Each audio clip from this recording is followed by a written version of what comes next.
Welcome to the Marvel Cinematic University podcast. I'm your host, Anthony Canton III. Happy New Year. I want to say hello to all the good folks watching and listening, of course. This is a fun time to be a fan of Marvel as we enter 2025 and the things that we have going on. So excited to continue this podcast. First, before I get into anything else, patreon.com/EpsUniversityPod, we can get our bonus content, such as our subscriber mailbag, which we do every month. We're in the midst of the John Wick series, so January means John Wick 3 is up next.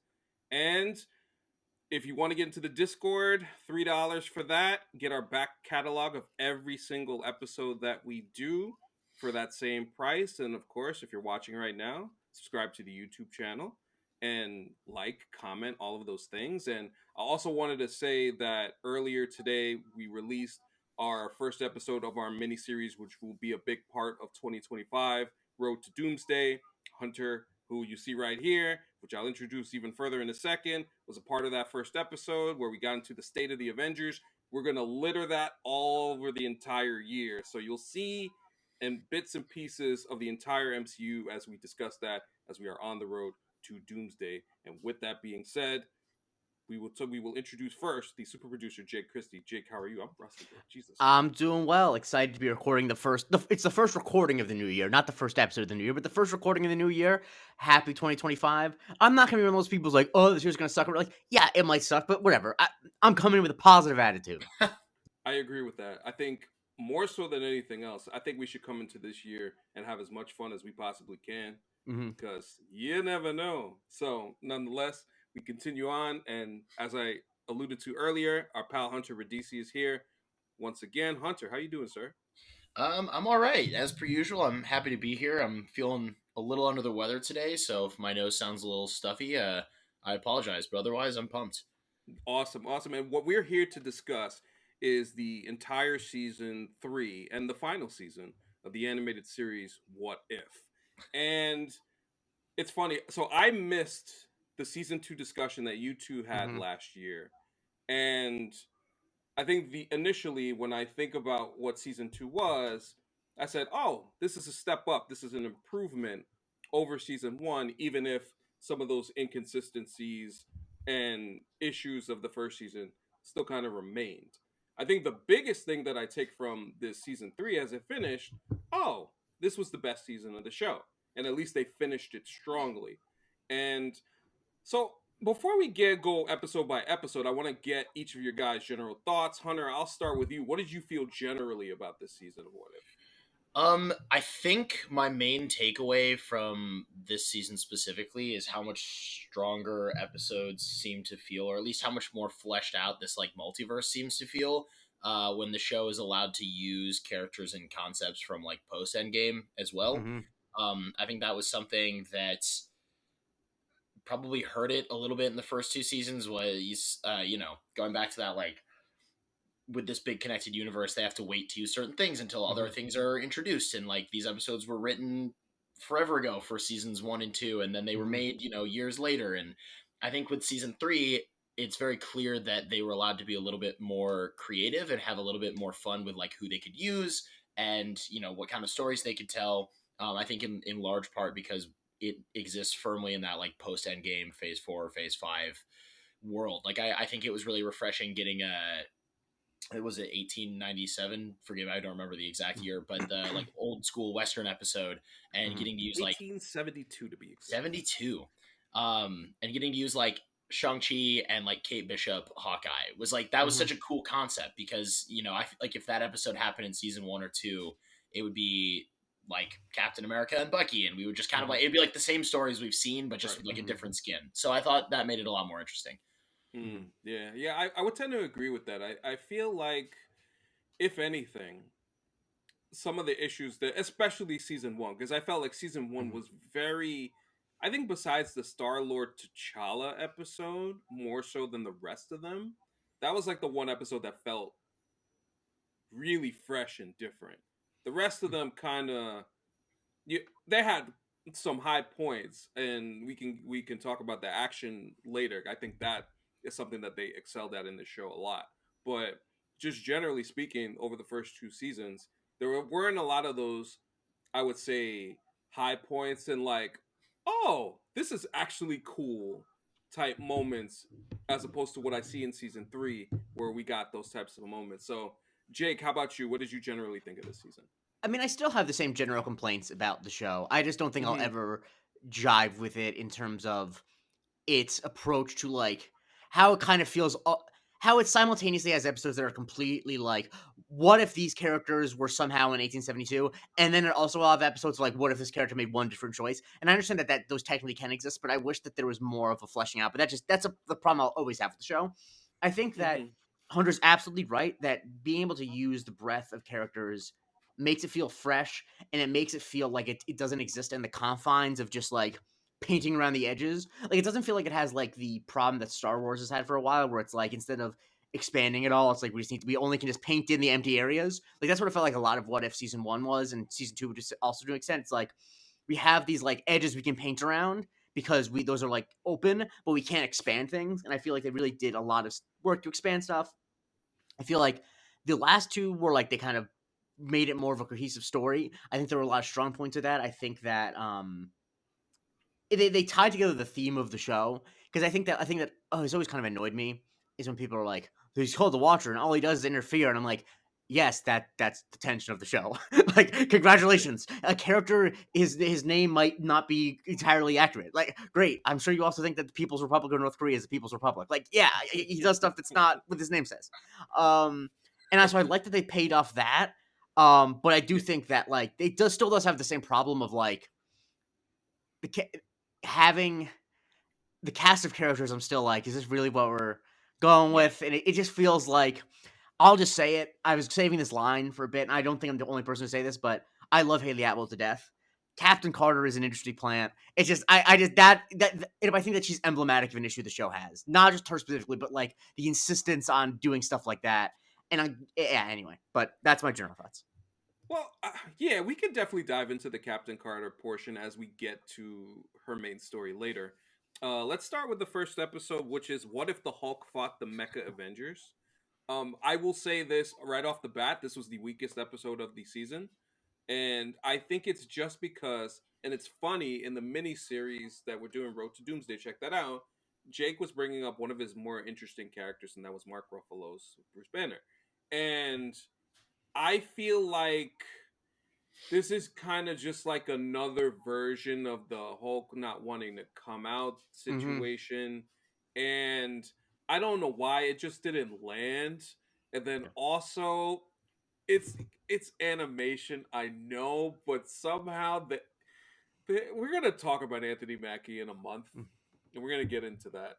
And it just I felt more confident in Monica Rambeau Mm-hmm. leading a team than Anthony Mackie's Sam Wilson The thing is, leading a I team. thought Anthony Mackie, Yes. as I did last time, I wrote pithy notes, and if I miss any, I'll go back because I can't help myself.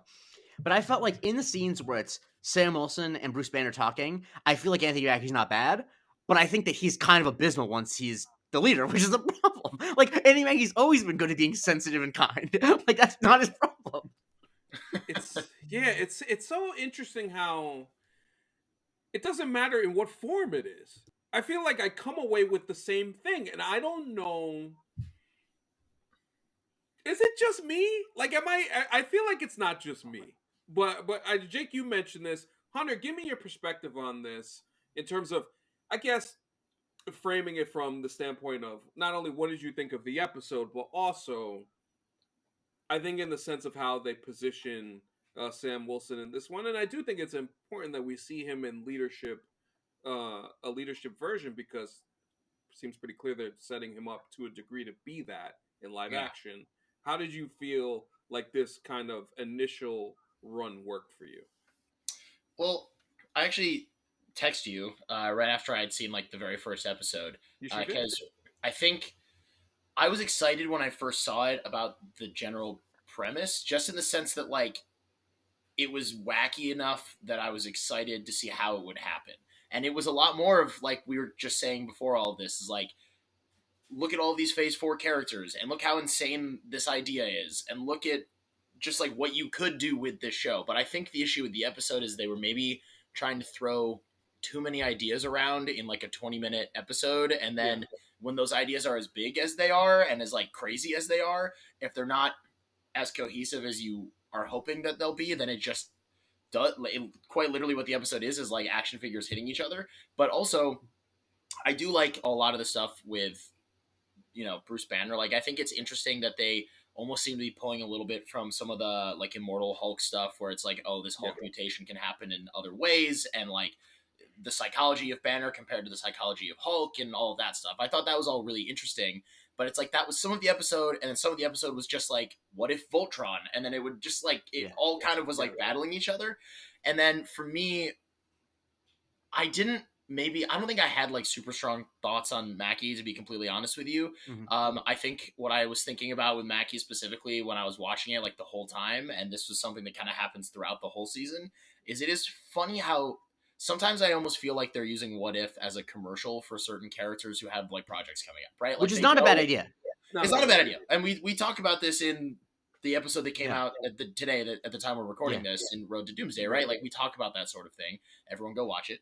But yeah, like, it's very clear that Mackie is the leader in this because he does have this Captain America movie coming out. So they're like, this is what that would look like, even in a completely different context, which I found interesting. And I agree with Jake. Like, I think that is smart. I mean, there's a reason that Red Guardian's in like multiple episodes. It's like Thunderbolts is on the way, right? It's not that crazy. But yeah, I guess now that you bring it up, it wasn't like the most memorable thing about the episode, but I don't have super strong thoughts. It's also on it's not the problem with the episode. The problem with the episode is, I'm gonna make a classic me comparison. It's the same problem. I mean, there's a lot of problems with the 2010 Alice in Wonderland movie, but one of the biggest problems is you watch the movie and she goes into Wonderland, and instead of just being Alice going to Wonderland, it's Alice, you were here before. Do you not remember what happened? It's like, I want to see Alice in Wonderland the first time. This is like, why are these mecha things already built? Why are we not watching them? Like, why is this the second time they're facing the Gamma Beast? It's such a bad decision. Yes, I agree with you on that. And I also think that sometimes something this show does, and they did this in the first two seasons too, is like the title, like they know that if they're advertising the show and an episode is called like, what if the Mecha Avengers like fought Hulk or something, that's going to bring people in because that's such a sensational title. But really what the episode is what if Sam Wilson became friends with Bruce Banner instead of Steve Rogers? And that is like the pivotal what if difference that then butterfly affects into like 2 Gamma Wars over the course of like however many decades. It's like they then skip the butterfly effect and just go right to the big action at the end, when it's like the thing that makes what if stories interesting is like, okay, you changed this one thing, how do we get to that end? It's the ripple. Yeah, it's funny. I think one thing that I did enjoy, and I did tell you this, Hunter, was the fact that we kind of got to see, but even if it was just the visual of them being there, not actually doing anything, but just sitting in cockpits, some of the newer characters, seeing Oscar Isaac was nice.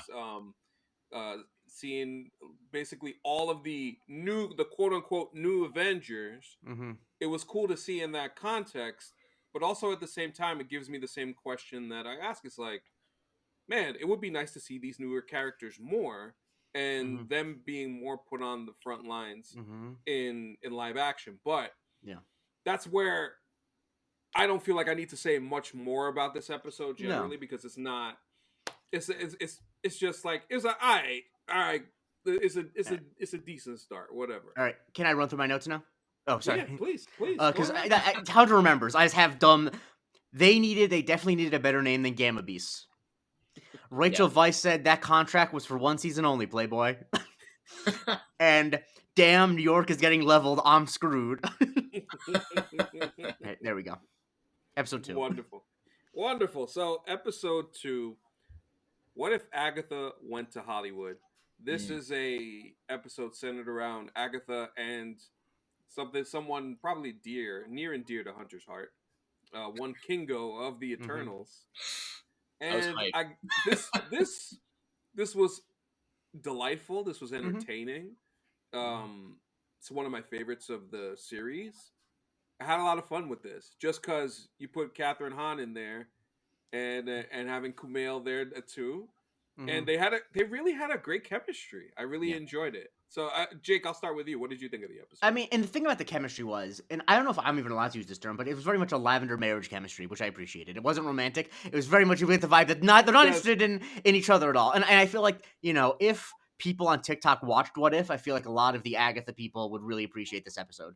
But yeah, I thought that, like, as a conceit, it was fun, and I felt like it was it used it in a way that What If usually doesn't. I think it actually like expanded a bit on the lore about the not the Eternals, Celestials? the Celestials than normal. And like I'm sure a lot of this stuff is probably seeded through the Eternals movie. I just don't remember. But like it felt like it was giving us more of a background, and I thought it was also nice to see the Celestials put in the context of other heroes, because it feels like a lot of times whenever they introduce like a new realm or something, it's like, okay, this is a whole new realm, that's a problem, but only these characters are aware of it. But it's like, no.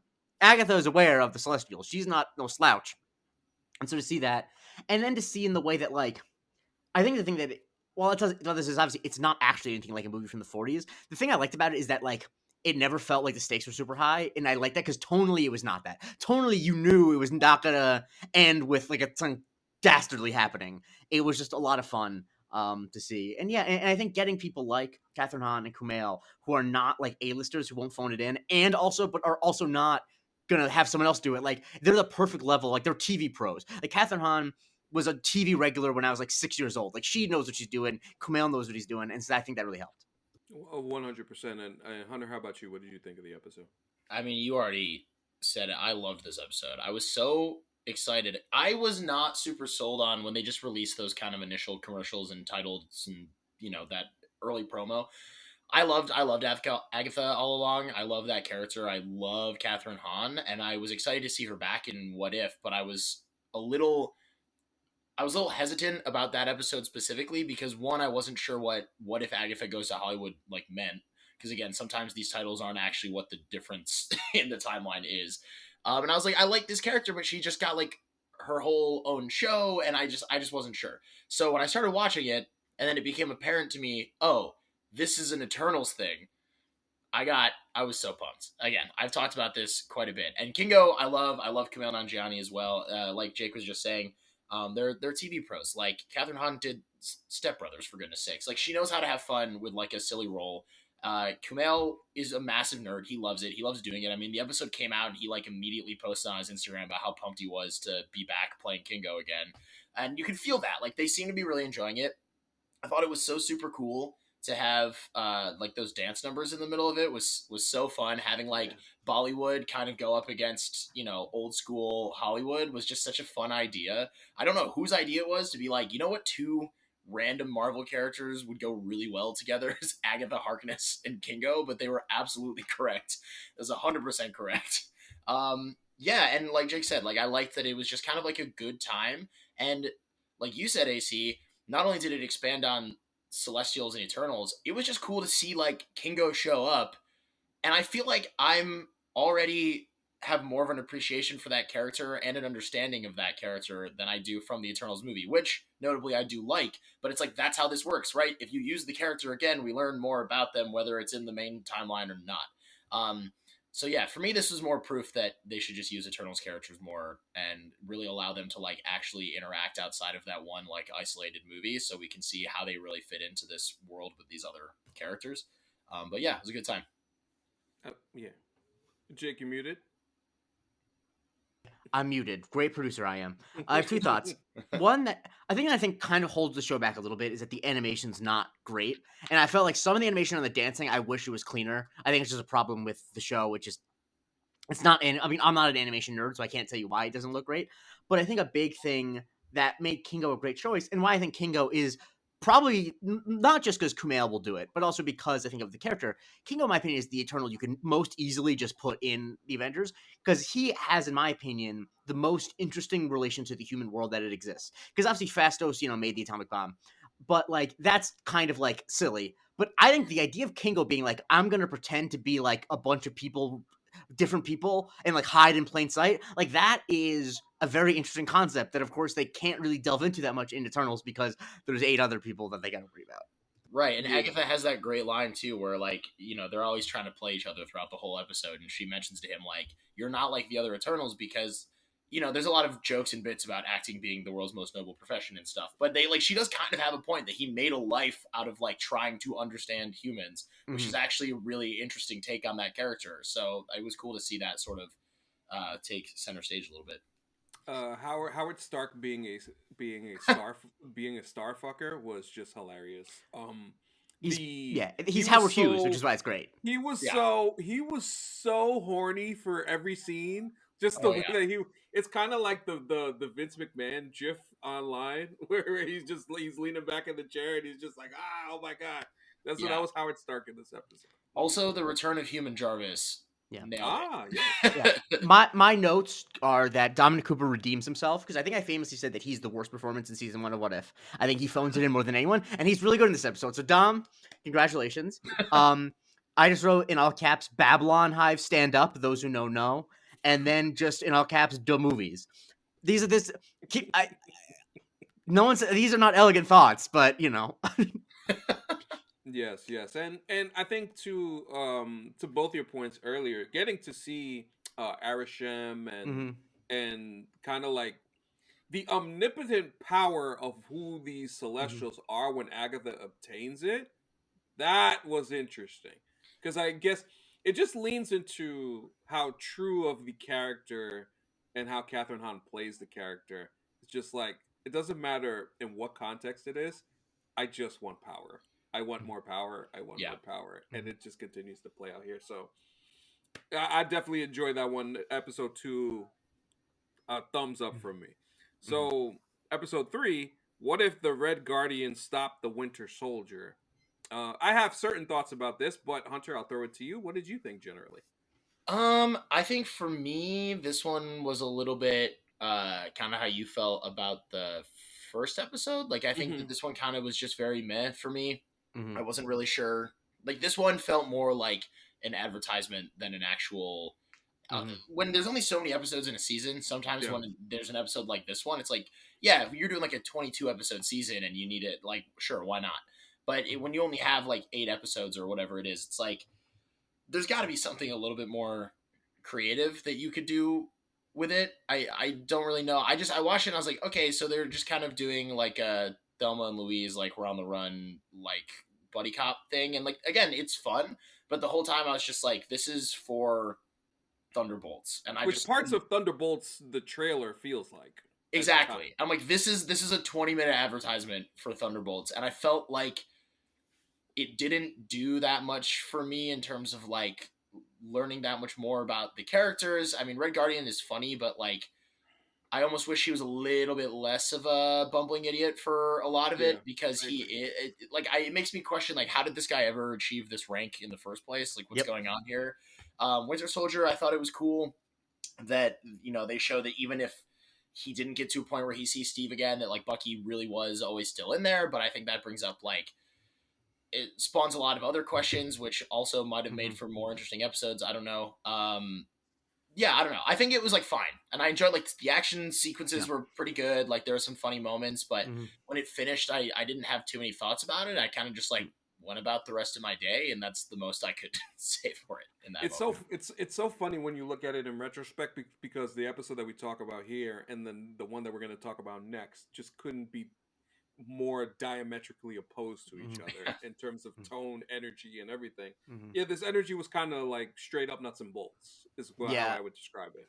But go ahead, Jake. And I think the big thing that's lacking is like, what really is Red Guardian's motivation for the first half of the episode? Like, again, after he figures out that Obadiah Stane's in on it, he has like some motivation there. But it's like, is he really going to undermine a Russian mission just because he's like, he wants more recognition? Like, that feels like a very that feels like an explanation you come up with afterwards when you're like, he's gonna stop. It's like, I actually don't think that's not a strong enough want to justify betraying one's country, going on the run, shooting with people. Like, I'm just like, why is he doing this? Because like the Red Guardian that we meet in Black Widow, in the year 2018 or whatever, yeah, I believe that. But this is still the Cold War. Like, I have a really and that's not like me nitpicking like cinema sensing it. It's like, without a clear idea of why he's doing this, his character is not as interesting because like, what is his end game here? And yeah, I felt like it was fun. I think that your point about it raising questions about Bucky is interesting. And I think that like I'm not opposed to them raising those questions, but they're not going to get answered in any satisfactory way. So it's like, why answer them? My big question though is America Ferrer, you have an Oscar nomination. Why? What are you doing? Why do you don't need to do this? Yeah. What are you I doing? was wondering the same thing.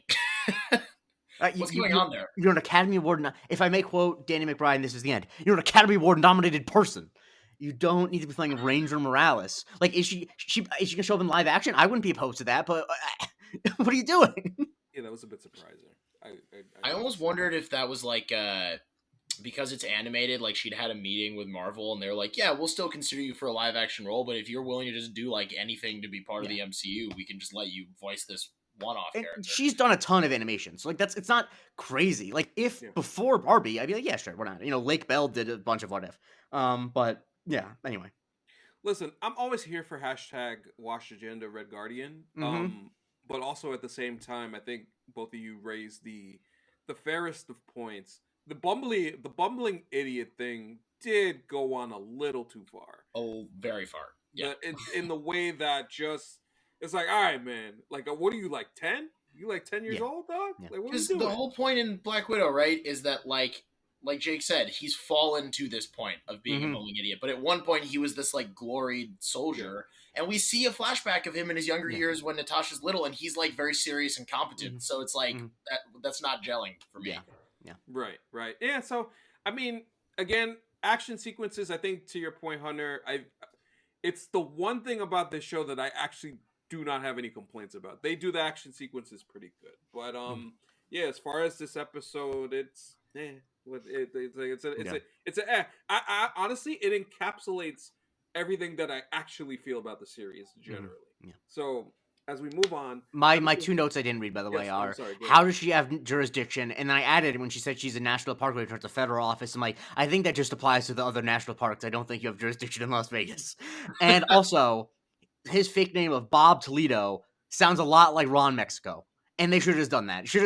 I'm just waiting for someone to put a Ron Mexico reference in a major piece of IP. I'll do it. Ron Mexico was the name of Michael Vick when he got herpes treatment in Mexico, by the way. Not Mexico. That's incredible. Yeah, I Ron didn't Mexico. know that. Yeah. I was thinking Jackie Daytona, like what we do in the shadows. It's like a very similar. Yes. Also, shout out to Bill Foster appearing in this. Yes. Larry will really do anything, and I respect him for it. He really will do anything. Also coming back in Thunderbolts, to my original point. Yeah. Another showcase for a movie we will see in a few months.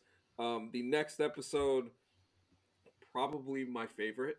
I was so shocked when I saw people talking about what this episode was. I'm like, they've really fallen off, haven't they? And I'm like, this episode's good. What if Howard the Duck got hitched? So this takes us back to the season 1 universe of the Thor party, and Howard and our pal Darcy, they got together, they got busy, and they had a baby egg. My goodness, and the baby egg, you think that was the weirdest thing about the episode, but no, it just kept going and got more deranged. And actually, this is what I mean when I say What If has not pushed boundaries. This is what you should be doing with the show. Yeah.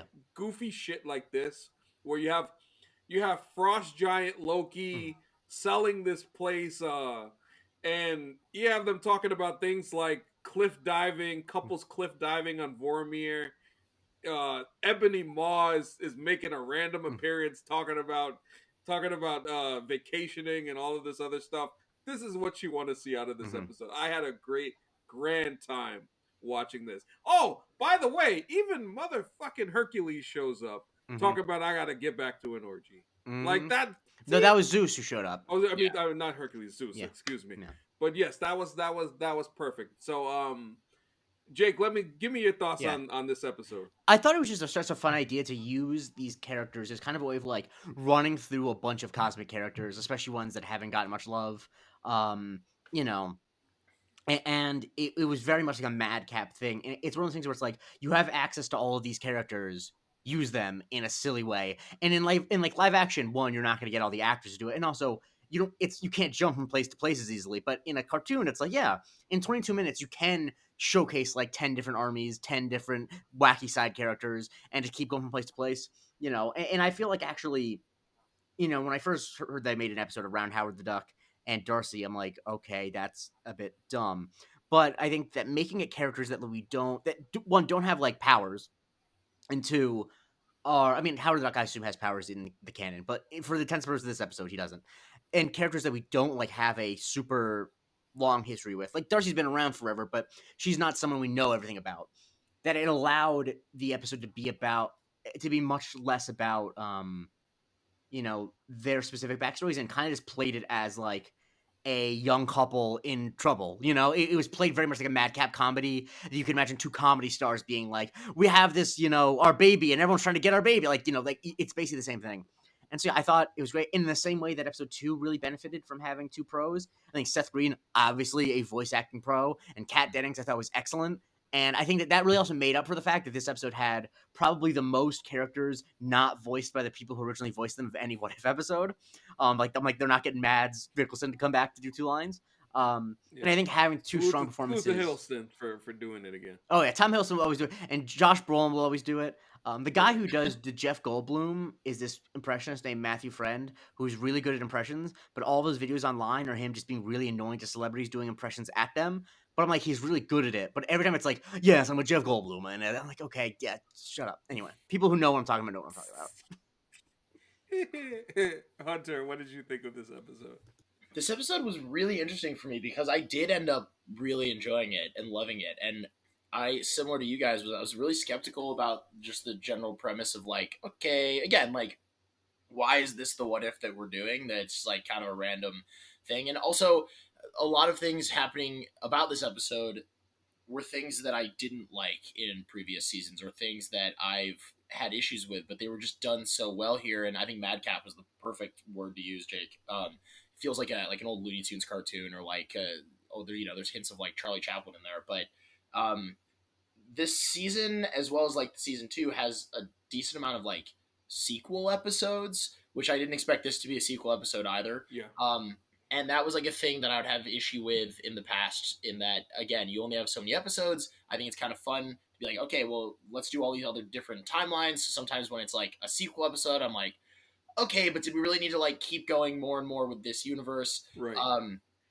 I haven't always loved when they just throw in like a million characters all at the same time, and I'm just like, this is kind of bonanzas. It's like the story's not cohesive, but it's done so well here. And I'd be lying if I said I didn't kind of love that this whole episode is just a collection of, outside of like Thanos and Loki, obviously, of characters that made like one-off or like 1.5 off appearances in the movies, were kind of like critically panned or like not fan favorites. And then they were like, what if we just put all it, like, what if we do like Malekith and I'm blanking on the Hyselius.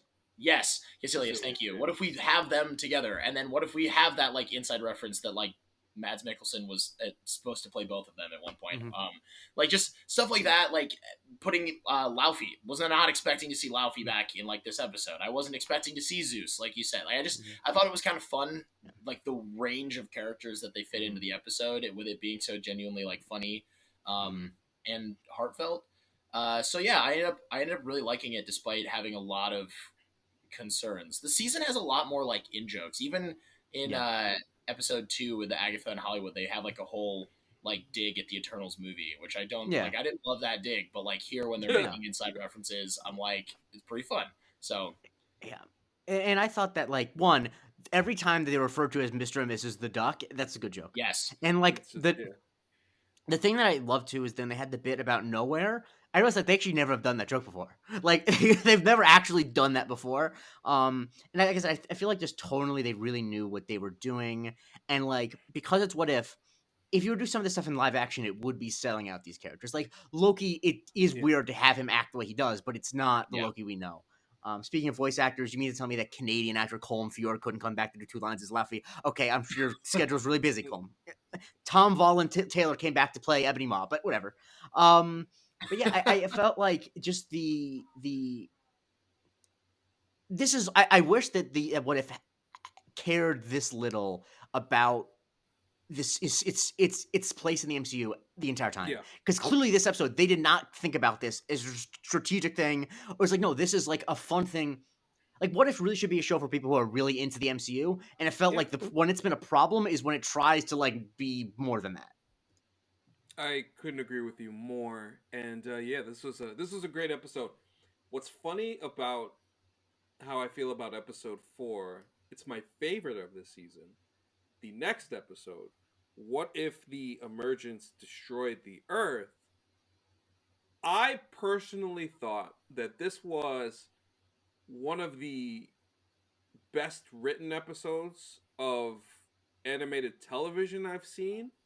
Um, I think there was a great character focus on Riri Williams. I think viewing her and knowing that, as you say, Hunter, like we're getting commercials of these people. Yeah. This was a Yeah. this is a full out commercial on who Riri Williams is as a character and how we're gonna eventually see her in live action on her own later this year. I thought they did such a great job with it. I think putting the position of the watcher at the beginning of the episode and talking about like I see Riri Williams this way and she always fails. She always thinks she could do it on her own. Um it really got into kind of like the ethos of heroism and what that kind of means when you're just willing to ram yourself against the wall repeatedly regardless because you think you could figure it out and sometimes you're just destined to fail and the meaning of a hero, I thought this episode did a really good job of that. I was surprised that because Mysterio running everything, and these we've seen in What If these really dark stories, and to me, they never really hit for me.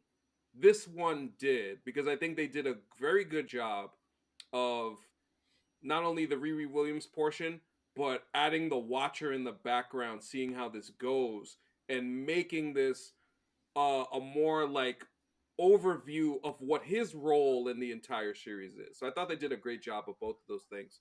But Jake, let me get your thoughts. What did you think of this episode? I thought when it was mostly just Riri, I thought it was really, really strong. I think that this episode is definitely the one in the season that I think was hurt the most by not having the voice cast, especially Mm-hmm. Wong. Like I mean, Benedict Wong, like he's the guy. Like I get you're not gonna get Michelle Yeoh, but I feel like not having Benedict Wong or Denai Guerrera kind of like because I feel bad for saying this, but like it just they don't feel like the same characters to me unless it's either a really good impression or it's the actor. Yeah. Like it, especially with a character, especially with someone like with as unique a voice as Denai Guerrera as Okoye. Like it just doesn't sound really anything like her, and it's like, oh, she's just any under the member of the dorm a lot of it. But I think when it's Riri, I think that Dominique Thorne was incredible in the episode.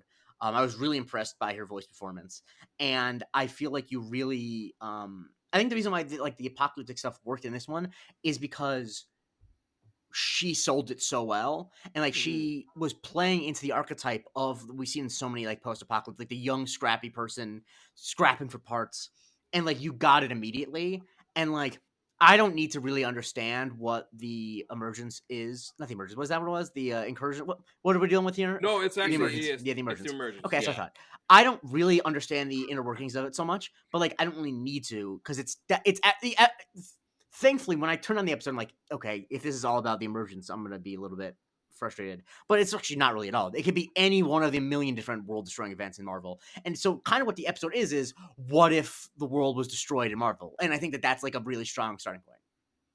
Yes, I agree. Yeah, and then springing off that, then you use that, and then you do the character work, which this is another thing. The show it tends to focus on some of the wrong things. I feel like often, and in this episode, it did differently. Hunter, how did you feel? Yeah, I really, really loved this episode. I mean, let me also just throw out there, I love that Mysterio was the choice of the villain in this. I think Yeah. that was so fun and cool. I don't feel like I mean, Spider-Man showed up in was like one episode in season 1, the zombies one. Yep. And other than that, like they don't really use those characters that often in this series. So it was really cool to see him play such a pivotal role. It felt kind of reminiscent of like Infinity Ultron, where they're like, hey, remember that like one-off movie villain that everyone had like really divisive thoughts about? Like, what if we made him super cool again? So that was cool, and I actually thought that I agree with you. Actually, especially the point about Okoye, I think is really good. But I will say that I actually did kind of enjoy the performance from the Mysterio voice actor. There were a couple Yeah, moments he was where very good. he was really good. He did kind of sound a lot like Jake Gyllenhaal a few Yeah. times that I was really impressed by. Mhm. So I liked all that. All the points you guys made were great. Um, it is interesting how like this show, What If, can be so tonally different, which is like I think conceptually when you have a show like this, that's like one of the pros, but it can also be kind of one of the cons if it's not done well, because then you kind of get this whiplash. Like Jake saying, the Madcap episode before this one is like, you know, the show could just double down and be that all the time where nothing matters and it's really goofy, but they made this choice where the end of every season is going to have like a cohesive narrative that comes together. So if you're going to do that, people kind of have to care about it, and it's got to be dramatic to a degree. It's got to be interesting. And I think having such a dark, like dramatic, emotional story be the thing that makes you as the viewer really understand, like, man, this hurts to watch for us. So imagine if you're the watcher and you just have to see this like over and over and over again for eternity. Like, yeah, if you had an ounce of emotion, you would probably at least consider intervening like at some point, right? So I thought that that was really interesting and it was really effective in that way. And I also really like your point, AC, about how it kind of dissects being a hero. Which is something that I feel like animated superhero projects have done really, really well in the past couple of years. I mean, it reminds me kind of a lot of like Into the Spider-Verse, which I saw in theaters 8 times. I love that movie.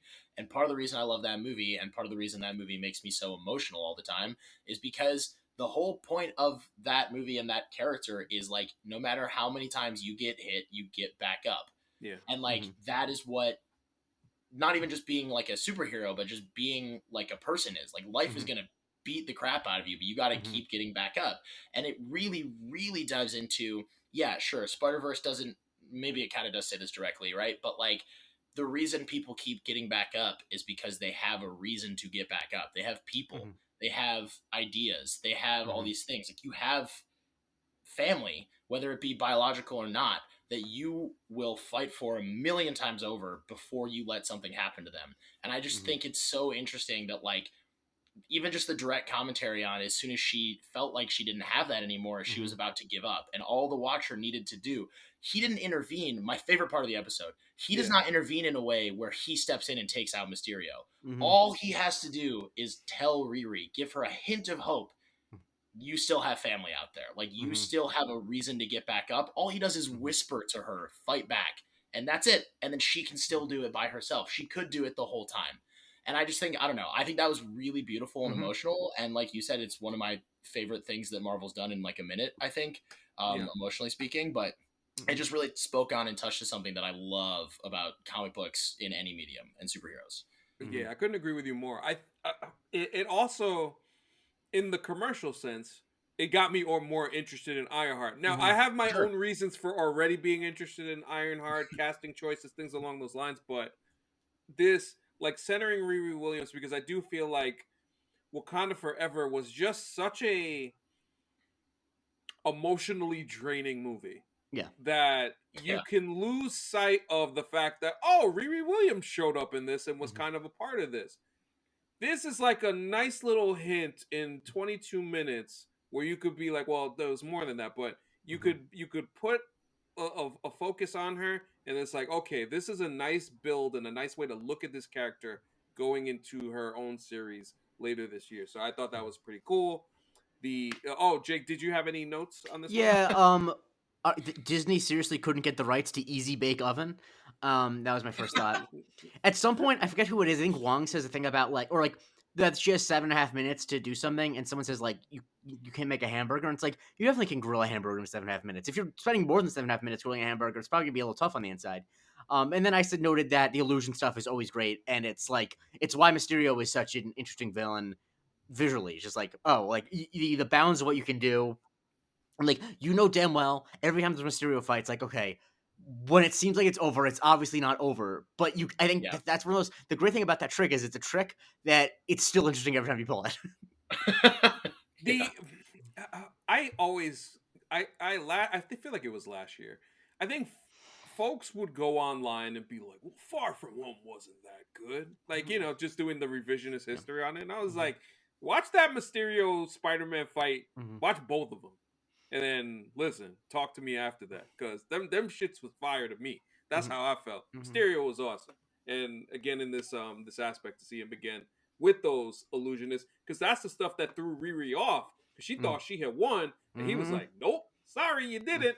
And that put her on her heels and had the Watcher have to intervene. So, yes, agreed on those fronts. So, episode 6, What If 1872? We have Shang-Chi and Kate Bishop, as Hunter mentioned earlier. They are two cowboys teaming up, and AC, you gotta say, we have to just get to immediately the question that was on everyone's mind. You asked in the Discord. Please ask it here.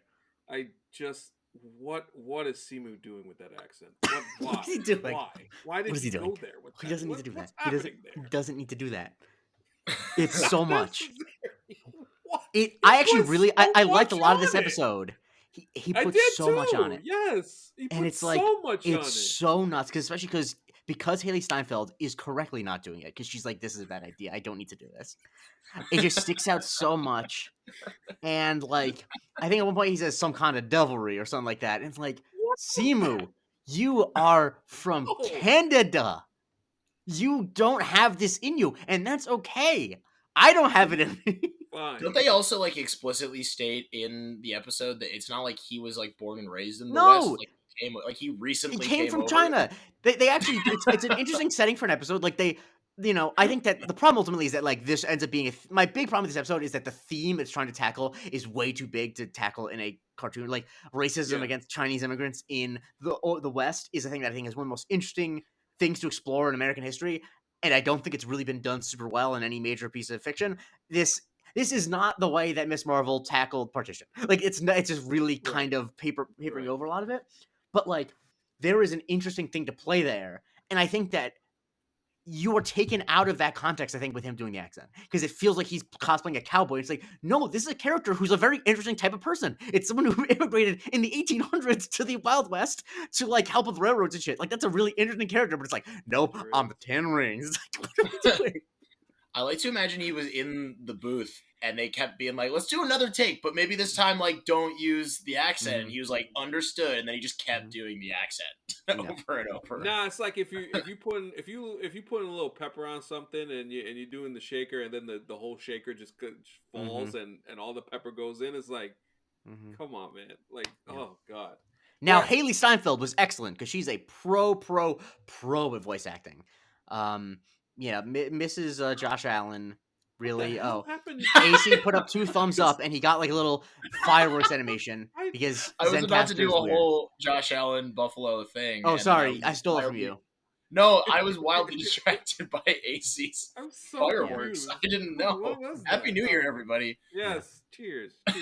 Salute to everybody. I hope that shows up on the video because if it doesn't, this is a weird bit. That would be great. Yes, I know. All right. Anyway. But yes, as I was saying, it was cool. It was cool to see Shang-Chi's sister. Shout out to Meng Zhang, seeing her back in this Xialing in the house. That was cool. She was playing the Hood. So what do we think of that whole story? Oh yeah, Walton Goggins showing up. Salute to that man for showing back. I mean, it doesn't really make sense. Doesn't really make sense for Sonny Birch to be in this, and I didn't realize I was going to have something to say, so I put a Hershey kiss in my mouth. But just when they said an episode in the Wild West, it's like Sonny Birch has to be in here because Walton Goggins has to be in the Wild West. Yeah, absolutely. That's the only. They're like, we wasted Walton Goggins on accident, so any way we can use him again, we will bring him back. Is exactly what was happening. Yeah. So, Hunter, what did you think of this episode? And actually, what did you think of kind of the thematic element of? Well, look at the Watcher getting involved again with another a young kid who seemingly is an Iron Fist potential. That was a fun unexpected little like drop at the end. That made the internet happy. That made the internet very happy. They were very happy about that one. I was like, yo, come on, guys, it's funny. what are we doing here? It's all right. It's all right. You just put the weapons down. Put the weapons down. It's okay. The Michael Jackson. Yeah. But yeah, what did you think of like that aspect of the Watcher getting involved again, and then all the mother Watchers being like, "All right, enough of this shit." Yeah, I mean, I think again they've made the decision with this show that it's gonna have like I think all three seasons have done this, where the last two episodes are kind of like a two-part Yes. thing that like brings the whole season preceding it together. So again, they're going to do that when you only have so many episodes. If you were to wait until the very end to start sprinkling stuff and hinting at what that might be, then it could be a little more jarring. So I did kind of enjoy that if that's what they were going to do, that they didn't make it like the main part of this episode is that, oh, he's going to, because it worked really well in the last one. But in this one, it would have been kind of weird to do this premise and then have the Watcher also be just like lamenting the whole time that he can't interfere. So it was kind of nice to see that, like, okay, he's done it once or twice. He's gotten away with it. He's starting to get a little more confident that he can do this and like people aren't noticing and it's fine. And so then he starts getting a little bit, more reckless with it, where he's like, yeah, I'm just going to do this in like any universe where I don't like the outcome of a character's fate, which is interesting. I mean, we all do that in real life. If we think we can start getting away with something, we just like do it more and more, right? Get a little more reckless with it. So I thought that was fun. I think it was. I mainly was just glad that it didn't distract too much from like the rest of the episode.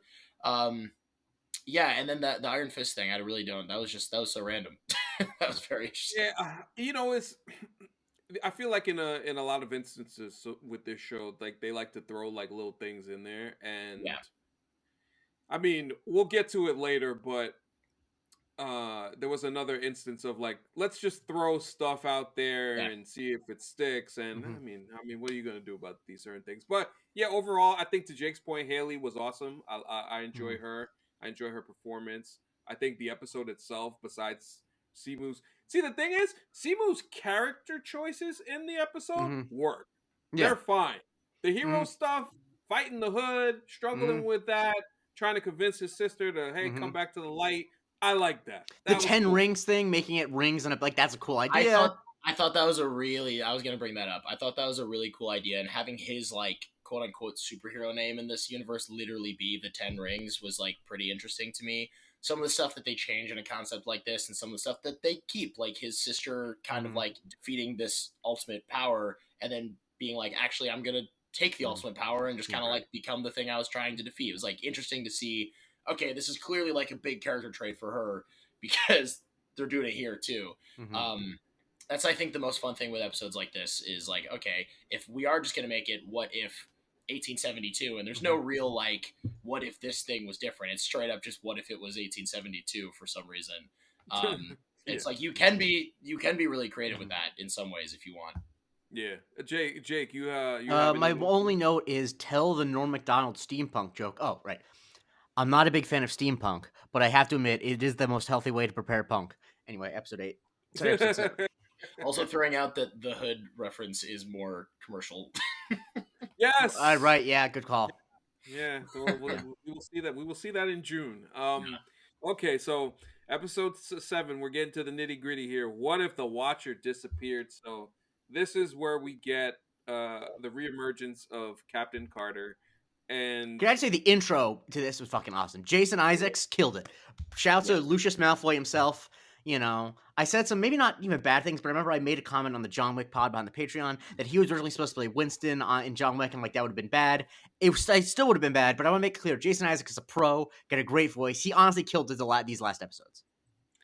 Yeah, I think the philosophical debate of what works with the whole idea of who the Watcher and what the Watchers are, I think works for the entire. If honestly, if there was a little bit more maybe a focus on that, and I guess they I think the issue is they wanna try and MCUify it a little too much, and they also wanted to be like, but it's also anthology. But you gotta at some point you gotta figure out what you're going to be like. This is why they're going like, what if how it seems like the writers were in a lot of. I feel like throughout the entire series, it was that where we're kind of like this push and pull between we want to do these singular stories. This is one of those things that while I feel like the Watcher stuff works, and I think it's good.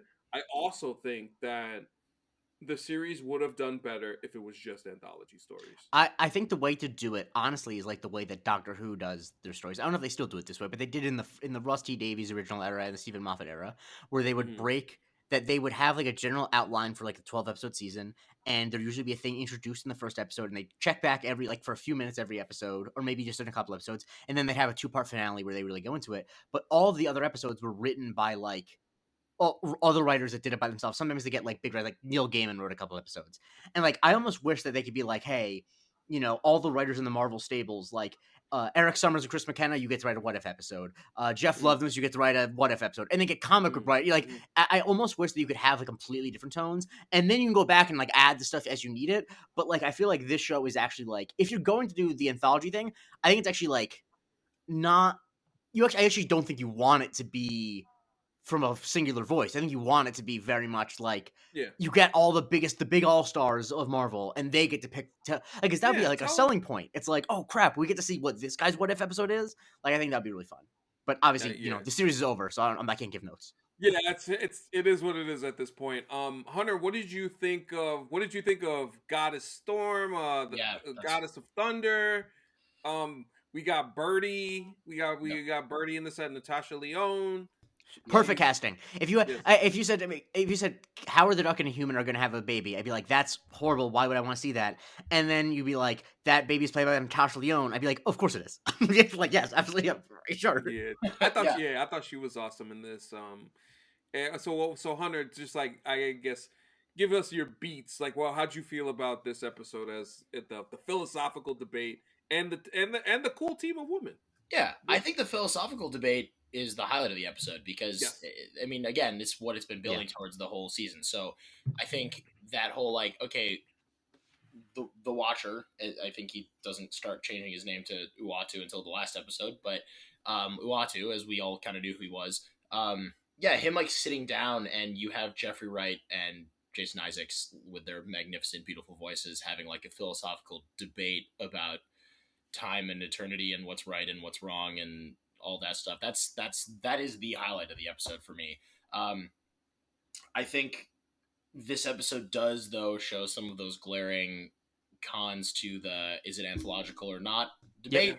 I think you brought up Storm, Goddess of Thunder is a huge one for me, where that is such undeniably cool. You get Alison Seeley Smith, is that her name? From you get X-Men 97 and the animated series voice actress back, so you have this iconic voice, you have this iconic character that like everybody loves pretty universally, and you're like, and she's Thor and like communes with Asgard and like other Asgardian gods and stuff, and I'm like, if you're gonna have all of these concepts come together at the end, why did we get that episode of Red Guardian and Winter Soldier when we could have had an episode where it's like, how did this happen? Because I'm way more interested in like what's going on with this version of Storm than I am that other episode, and they just never explain it. And so I was like, the team is so cool. I saw online, do they ever say in the episode, I don't think they ever call themselves the Exiles, but online people kept saying that they were they don't. The Exiles. I don't know. But I mean, that's a cool name. I mean, it's a cool name. It's got comic book precedence as a mutant team. They really had a mitzvah starting with X, because you can put X in so many different things. X Force, Exiles, X-Men. Like, it is really versatile. Oh, it's great. And I, bringing Birdie back was like fun. And again, as soon as she started speaking and it was Natasha Lyonne, I was like, I mean, who else was going to voice the child of these two characters? And then again, I find that funny where it's like, not a commercial, but also like she'll be back in Fantastic Four First Steps, so that's another fun thing. That almost is what made me wonder about America Ferrera, where I'm like, how did that happen? And like, then Natasha Lyonne is here, but like she was already cast as. I would actually put a lot of money on America Ferrera being in a Marvel thing in the future, just because I think that if I was most people in Hollywood's agent who are just coming off an Oscar nomination, I would not recommend they do an MCU thing.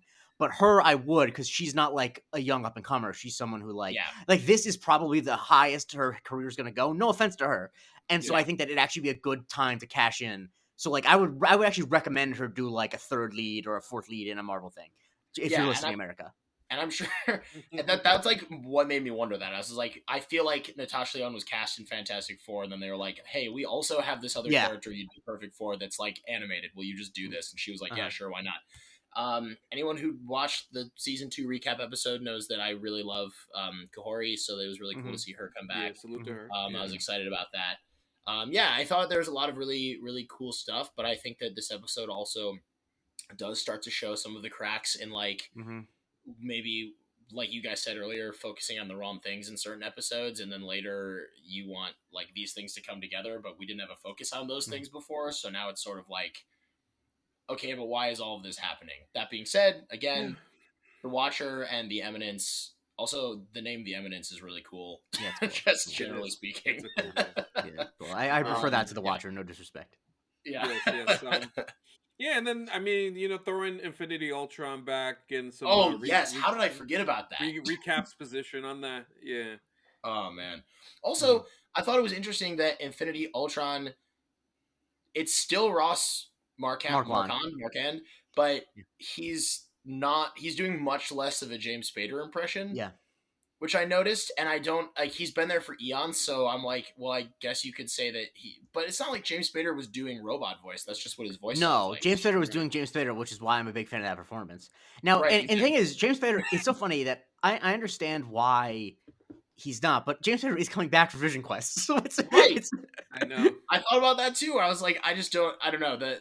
It was a strange choice for me to bring back Infinity Ultron and the same guy who can do a James Spader impression and has done it for What If before, and then he just doesn't do it this time. I was like, okay. Ross Marquand's Red Skull is impeccable, so like that I think is like I understand that he's just like the guy they go to if they need to recreate a voice. It's like Ross can probably do it. I mean, I've seen him do impressions. He used to do impressions on Kimmel a lot, so he can do it. Yeah.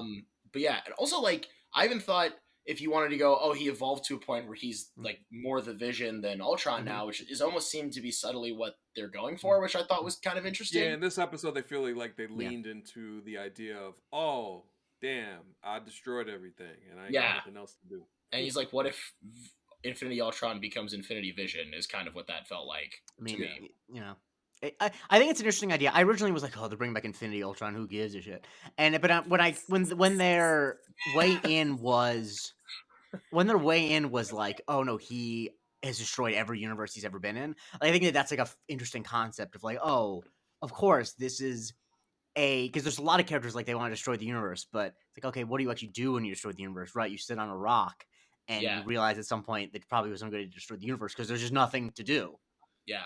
Which is kind of objectively funny. The idea of him being like, I finally did it. And then like flash forward several eons. He's like, man, this sucks. Yeah. Don't want really this at stinks, man, when you can't do anything else. But Jake, did you have any notes? No, actually, other than things I said, sometimes I work my notes in as jokes naturally, because I try to be a pro. We appreciate you for that skill set. Thank you. Yes, of course. And now we arrive at the finale. What if? They couldn't even. I know that title annoys me a little bit. That was so lazy, dog. Like, we do it. But I think the biggest thing of this episode for me is the action sequences. I thought they were incredible. I thought the fights were awesome. So I think this is about the time that we could talk about the Captain Carter thing and how they kind of make her the center of this. So Jake, you mentioned it. You mentioned the whole industry plan thing. Like, how do you actually feel? I like the character. I think that Haley Atwell is really good, and I think that she is not the problem with it. It's just they keep having to be like, this is the most important character in the multiverse, and I'm like, why? Like, other than the fact that she was the main character in the first What If episode, I just do not understand why she's so important, especially given that, like, most of the other characters, obviously Corey notwithstanding, but, like, there really are no other characters that are as important through all 3 seasons and are continuously brought back up. And it's like, okay, like, I almost would prefer if, like, because you see it in the bit where all of her versions are getting stripped away. Like, you almost wish that if they were to in every season, Peggy Carter was a different type of superhero. I'd be cool with that. Like, if the idea was like that Peggy Carter is always important or something like that. Like, but the idea that this specific version of her is somehow like a being that can destroy the Watchers. Like, I'm not even like a power scaling guy. Like, I don't care about that. It's just narratively why her, as opposed to all of the other characters that we've met on this multiversal journey, is her story really the one that's most compelling to be the person who overthrows the Watchers?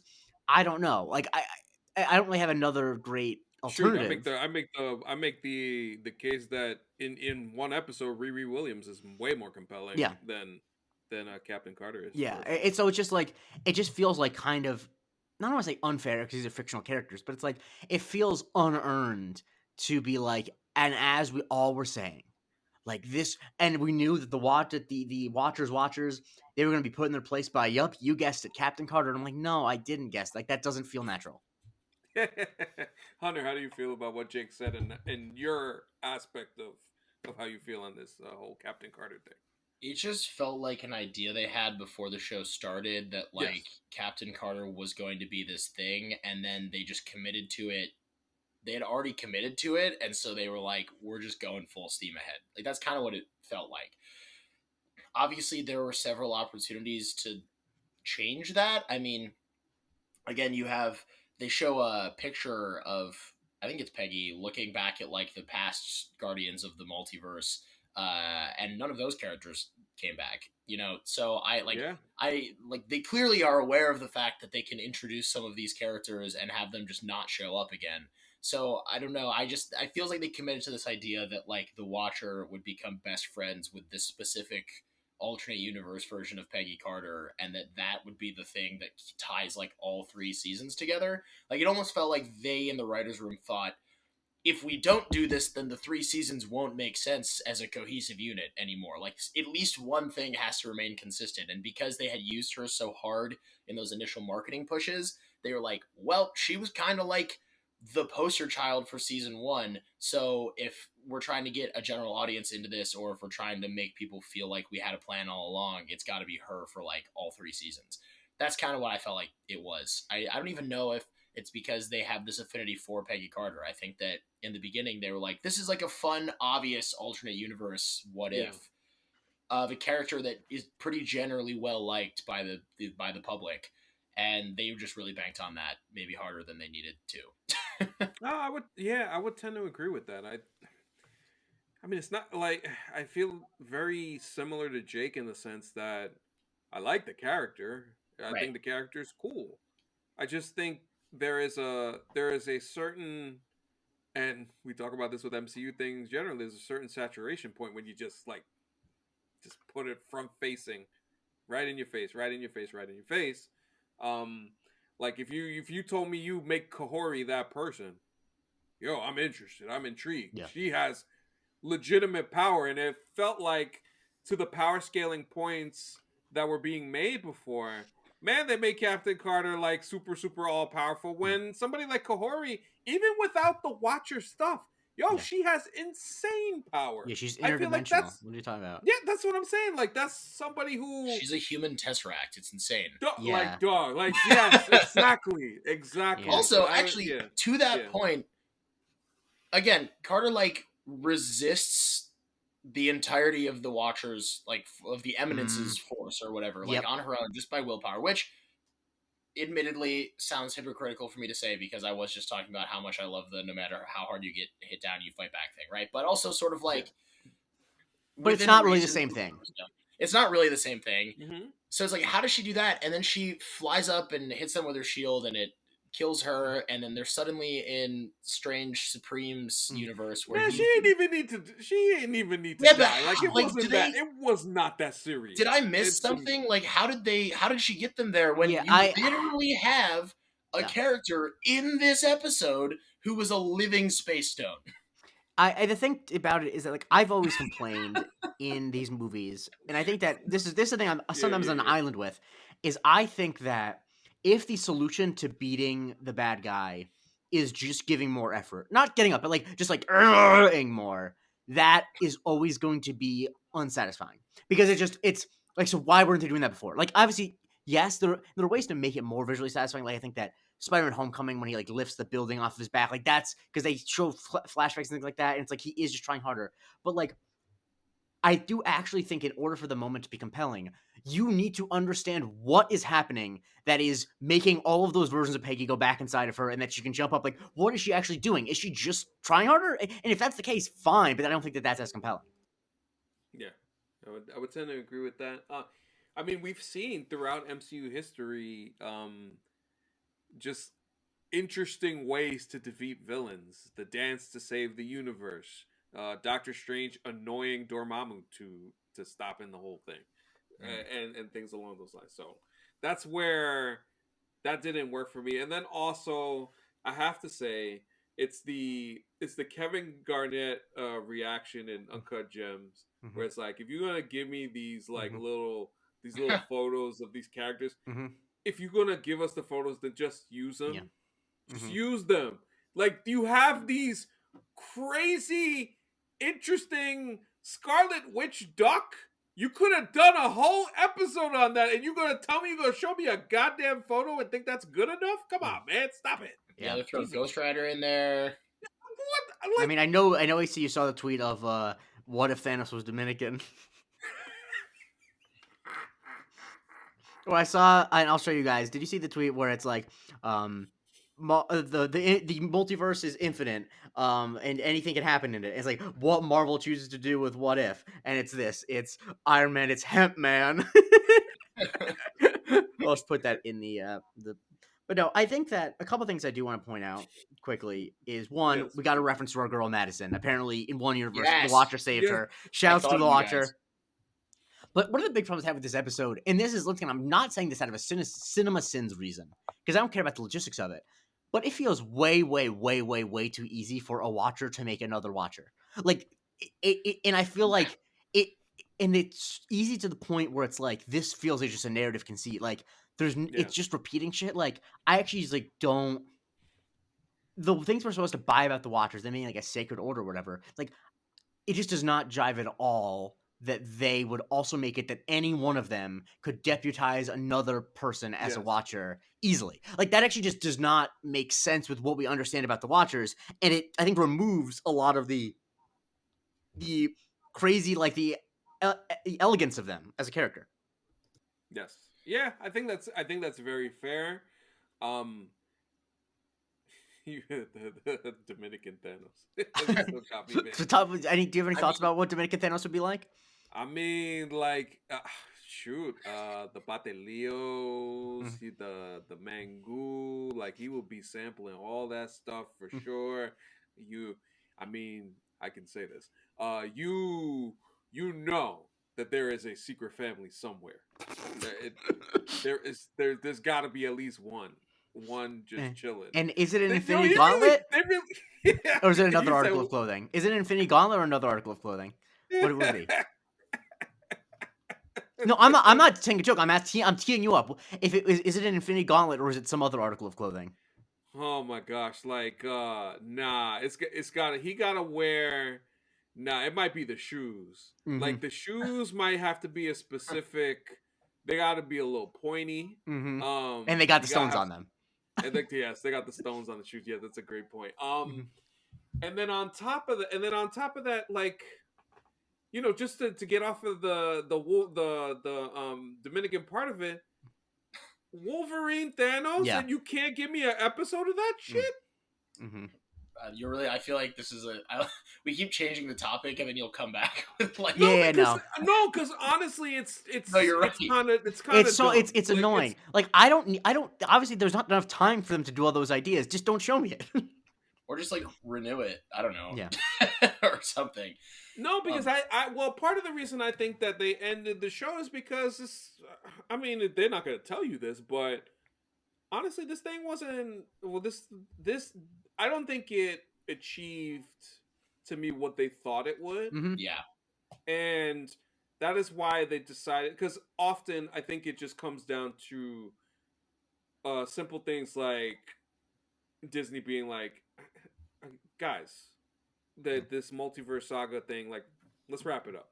This is where really, that's what I feel like A lot of this is. It's not even like it costs that much money. I don't think that it operates at a loss. No. Like it's because the animation doesn't look that great. Like it's not like I'm assuming that these voicings are in the contracts that these actors already have. Right. I think more than anything, But just generally speaking, yeah. I think that it's like a strategy thing and like a Disney Plus only puts up so many new things at a time, especially in like the big temple things. And I think that you don't want to have What If because it's like if we're releasing What If, that means we can't release like Marvel things a month before or after because we have to promote it. And I think it's just like a waste of time. Like I'm actually pretty certain that they're not actually losing money on What If. It's just like it is a time that we need to devote to promoting this, to programming it, to like it's just not worth their time. Which is why the last 2 seasons they've released them in the manner that they have. We're just going to release them in 8 consecutive or 9 consecutive days or whatever, however way they decided to do it, as opposed to the weekly thing. Because at some point you could see, which I appreciate, because they got me to. I was able to wrap. We were able to do this in one episode as opposed to going week to week. Now, initially, I do remember doing season 1. Yeah, those were some of the best episodes we ever did. They really were. I mean, there was some funny ass episodes. Yeah, Jerome's Michael B. Jordan bit is truly. It's if those of you listen, go back to that episode. It's one of the best things ever been on the show. It's the Killmonger. Don't spoil it. It's so good. It's the Killmonger killing Iron Man. Yeah. Just go back to that one if you want to hear Jerome and how he inserted. It's incredible stuff. It's incredible stuff. But yes, I just feel like wrapping this show up. Obviously, I've made my feelings very clear. I think that this was something when the idea came out. I think it's an idea that potentially could be really good, but you gotta really think outside the box if you really want to execute it on a high level, especially with the multiverse saga. And I think ultimately what has happened in the multiverse saga is kind of similar to what this show is, where it's like it's an interesting concept. I'd like to see it, but how far are you willing to go? And if you're not willing to go far and put yourself in a box, then kind of the returns on it at the end of the day, it just doesn't do enough for me as a fan. Yeah. So for them to do the stuff, and yes, Hunter, I'm going to go back to it again. For them to do the thing at the end just annoys the hell out of me, because you really could have done that throughout and had a lot of fun and did something different, which also shows that they're not willing to go to that level, or they do not have the level of creativity. No offense, but yes offense to the people who wrote the show. That's just my opinion. Yeah, and I would say I think my main issue with the finale was it did feel kind of like rushed in a way. Like it did feel like there was a lot of like plot conveniences. Like they're like, we got to wrap this whole thing up. To Jake's point about it's way too easy to just make someone a watcher, I fully agree and felt that watching the episode. I mean, there is precedence in the comics for them like making someone who's not the watcher species like a watcher. I mean, that's how they got rid of White Nick Fury all those years ago. But like and even in that, it was like that was like a punishment. Like he like killed Uatu, so his punishment was to become the Watcher, and they like chained him to the moon. And then they were like, cool, now we can just pretend he doesn't exist, and we'll have Sam Jackson, Nick Fury take over on Earth. And that was like a whole fun thing that they did. So there is precedence, admittedly, in the comics, but like even in that crazy story, it was like, oh, they don't normally just do this. It wasn't easy. It was like a cosmic punishment for doing this thing you're really not supposed to do. You know, it wasn't just like, oh, this would really help solve all of our problems, so we're just gonna make all of you watchers now. Yeah, and that's kind of like ultimately where I land, and these shows are always fun to do, and it's always fun to talk about these things. But I'm happy that they can move on and try and do some different things. Now, again, as me and Jake talked about last month, I don't know about that. I don't know about that Spider-Man thing. We gonna have to. We'll see. Yeah, we're gonna have to investigate that one right fast before we really dive in per se. But you mean, Jake, do you have any final thoughts on What If? But Hunter, you wanted to say something? Yeah, sorry, yeah, go ahead. I was just gonna make a joke. I was just gonna call it What If what if Spider-Man, the MCU Spider-Man, was like a little more comic accurate, the TV show? It's like basically what if we just changed our minds 3 different times about whether or not something was canon in the TV show? That's I exactly honestly what it still is. don't know where they'd landed. I think the answer is no, but I can't be positive. They've been billing it as an alternate universe where Peter is mentored by Norman Osborn instead of Tony Stark. So it's not It's the a thing what about the alternate universe stuff is like Yeah. I don't really take that as canon because the joke I made when I was discussing this Michael Springthorpe once is if alternate universes are canon, then that means every movie ever made is canon. And I'm not going to say that Last Tango in Paris is in the MCU, but anyway. So my thoughts on What If is that I think you hit the nail on the head. Like if you're going to do What If, you got to do it, and if you don't because I think that so much of the reaction I see to it is not like the normal making fun of thing. It's just a lot of disappointment, and I think that there have been positive things about it, but it's like taking something that as I understand it from comic fans is something that's such a fun idea in the comics, and just like it's like it's like the worst thing that adapting comics into live action or cartoons can be, where you sand off the interesting stuff for it to try to make it appeal to a broader audience, and wouldn't you know, it appeals to less people than ever. Yeah, just to give an example, like when DC did the animated Flashpoint Paradox, that's what I'm talking about. That's if you're looking for animated on a level, adapting something from the comics and making it really good and actually making that part of it interesting by taking like little pieces and points there. Any of the animated heads who listen to the show know what I'm talking about with Flashpoint Paradox. But that's what I mean by like you really have to dive in and get dirty and do the work of making a multiverse show, which honestly, again, MCU live action multiverse, they're not really doing the work on that either to me. Yeah. So that's that's why this stuff isn't going to land the way that they want it to, because you're not really dedicating yourself to the art form and the craft, in my opinion. So yeah, I feel like that summarizes perfectly what we all thought about the show. We'll see what happens with Friendly Neighborhood Spider-Man as that comes at the end of the month. We have a bunch of other things going on, but this was fun to be back to start the year with some new MCU content and continue on our journey as 2025 is going to be a lot of fun. We are we are basically 6 weeks away from Captain America: Brave New World. So that's gonna be very interesting as we get closer and closer to that movie. And yeah, once again, appreciate our guest Hunter Radesi for joining us. Hunter, uh, I'd say good luck to the Bills, but then I'd also be like, I don't want to lie too much. I don't like hate the Bills like I hate the Patriots. It's a little different. It's a Yeah, little same. different. And so like I hope that this is the year that the Chiefs finally get vanquished. I do feel like the Chiefs are turning into the Patriots a little bit with the way that they are winning by the skin of their teeth every week. That's actually gotten a little bit annoying, even though I like Mahomes. So I wish you well in the playoffs there, but otherwise, thank you for joining us. And where can we find you and follow you, my friend?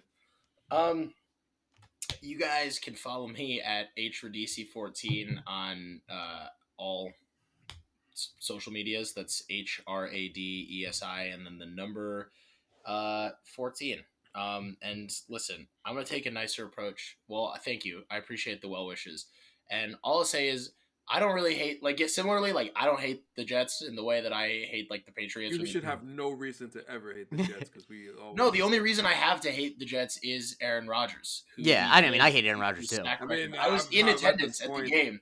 Before I went to that game, I said he needs one touchdown to get to 500. He hasn't shut up about it all week. He needs 2 sacks to break that record. Let's do that instead. And guess which one broke and which one didn't. So, it is incredible how somebody who I enjoyed watching playing turned into easily somebody who I cannot stand. Yeah. It's kind of scary how that happened. I don't dislike the Jets. I dislike Aaron Rodgers. I want to make that clear. No, it's just it's like the fact that he plays for my team makes me hate him more, which is like a hard thing. I can't get this season over with fast enough. and Just because the thing is, like, he's the fact that he is so unwilling to take any responsibility, and just like, if we None. just invite more of my friends over, it's like, dude. And he's releasing a documentary calling himself an enigma, even though he is the most understandable person who's ever lived. It's like, guy who smokes too much and believes in dumb conspiracy theories. Yeah, I got that locked down. I know a couple of those people. It's just, he's just the worst, and I can't wait for him to be gone. And yeah, I was actually just thinking about, like, if the Jets don't make the playoffs next year, there will be people who will be on our roads behind motor vehicles who have never been alive for the Jets being in the playoffs. That was a thought I had over Christmas. Yeah, it's true. Really, We're getting the longest drought in the NFL. we are getting there. That's not to make anyone feel bad for us, but Jesus Christ. No, No, God no. I mean, God, no. that was me. Like, to be Yeah. clear, like Yeah. I would not been alive for the Bills in the playoffs for like until they made it in 2017. So Yeah, I you was what, 8 years or 19 years? 18 years, 19 years? I think it was 18. Yeah. Yeah. So we might get there, and then we'll donate to the charity of whoever beats the Ravens to get the Jets in a couple years. Anyway. Yes, but yeah, Hunter, you could catch obviously on the first episode of the miniseries. We are gonna have him back for a couple of more episodes on that. So looking forward to doing that stuff with Hunter. So thank you, sir. Yeah, thank you, Jake guys. Chris, of course, as always. Jake Christie, where can we follow you, sir? You can follow me on Twitter at the J Christie, on Blue Sky at J Christie, and on TikTok doing the Museum of Twitter every single day at the J Christie. Is TikTok gonna get banned? I don't know. I'm gonna keep keep operating as if it's not going to, because I can't. What am I gonna do if it does? You know, I don't really have much. I'm gonna be optimistic and say that I think we'll find a way. Yeah, I don't like what the behind the scenes stuff that's gonna probably happen to make it stay, but I think it's gonna stay. That's why I'm optimistic, because I feel like the dirty work is coming. Yeah. The dirty work is coming. So as for me, on Twitter at Anthony Canton _3, on Blue Sky Anthony Canton 3 or 3rd. Yep. I can't remember. Yeah, Anthony Canton 3. You will find me there. You'll find me there. Follow the show on all platforms at MC University Pod. Obviously, subscribe to the YouTube channel, the Patreon, all of those things.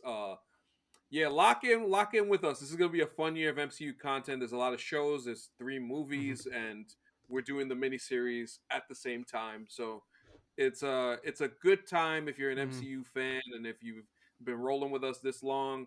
The fun's just getting started as far as that's concerned. So for Hunter Radesi and Jake Christie, I'm Anthony Canton III. This has been Marvel Cinematic University, and we will talk to you next time.